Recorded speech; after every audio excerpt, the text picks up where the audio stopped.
Welcome to the show that no one watches, no one cares about, and no one even knows exists.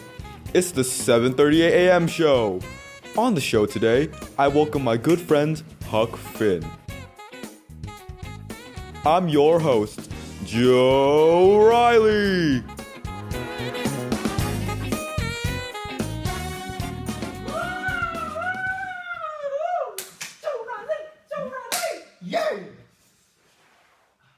Good morning and welcome to everyone who came out today. Thanks for tuning in this morning.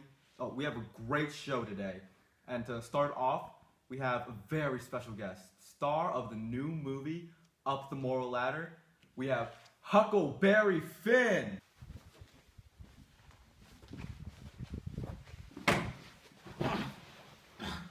This damn fog. How are you doing today? Why, I'm doing fantastic, Joe. How are you today? Oh, I'm having a great time. That movie, it looks amazing. What was the inspiration for this movie? Why, this movie is based on my own personal experience. It's about my own life. When I was a young child, when I was 12 years old, well, I'm still 12, but when I was 12 years old, I went on this journey down the Mississippi River, and I learned that everybody is a person, no matter what the color of their skin is. Oh, how moving. Tell me, what started you on your journey? Well, I lived in St. Petersburg. Wait. St. Petersburg? As in like heaven on earth? Why would you want to leave a place like that? Well, for me, it wasn't heaven on earth. My dad, I like to call him Pat, he was very abusive, and he almost tried to kill me.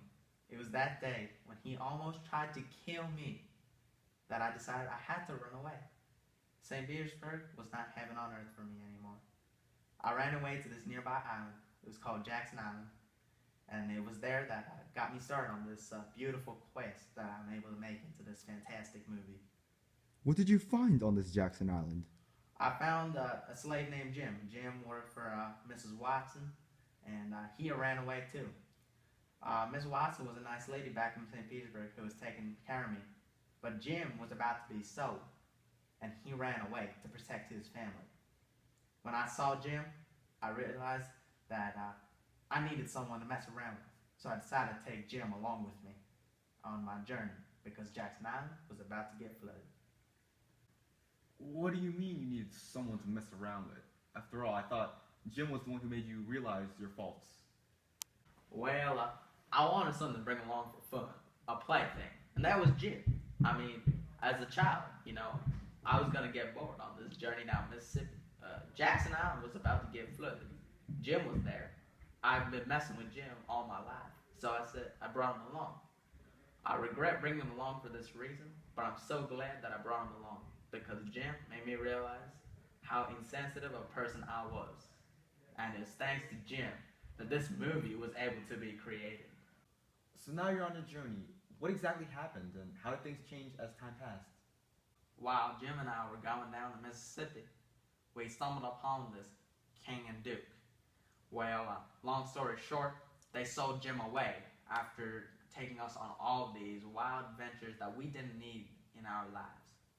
When Jim was sold away, though, I realized I wanted to save him, and I missed it. I realized how much of a father figure he was. I cared for him. He was actually a person in my heart. What did you do when you realized this? Well, Jim was captured, and I didn't know exactly what to do. I thought to myself, maybe I should just tell Miss Watson. At least then he'll be safe. I'd rather have Jim be with someone I know that takes care of him good, rather than some rando person. I took the letter. The letter? As in the letter you wrote to Miss Watson? Yes, I did write a letter to Miss Watson. Well, in fact, we might just have a clip of that scene in the movie. Let's take a look.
looked as good as Flufflenutter and Jelly. Why, thank you, Joe.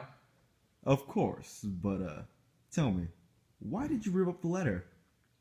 If I sent that letter to Miss Watson, then she would have put him back into slavery, and then she would have sold him and split him up from his family. No one deserves to be split up from their family. Worst thing is, no one deserves to be a slave.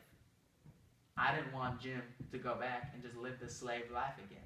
I decided that I'd rip up that letter, not let her know, and go and save Jim myself, even if it meant I was going to hell. Oh my, Jim gets captured? What happens to him at the end? Well, Tom and I decided to go through this elaborate plan to free Jim. But as we were running away, Tom got shot in the leg. We were all brought back to the house, and they said that Jim must be a slave again. But then Tom told everyone that Miss Watson had passed away. But in her will, she said that Jim was going to be a free man along with his family. Jim is doing very well right now, and he will also be in this movie with me, which is coming out July 17th, 2016. Thank you, Huck, for joining me today on the 7:38 a.m. show. Thank you very much for having me, Joe. Oh, the pleasure is mine. I'm very grateful for this opportunity to be able to come out here and make my own movie and be able to talk to the entire world about it. So, once again, thank you very much, Joe. Of course, Huck. And remember, July 17th this year, Up the Moral Ladder, coming to the theater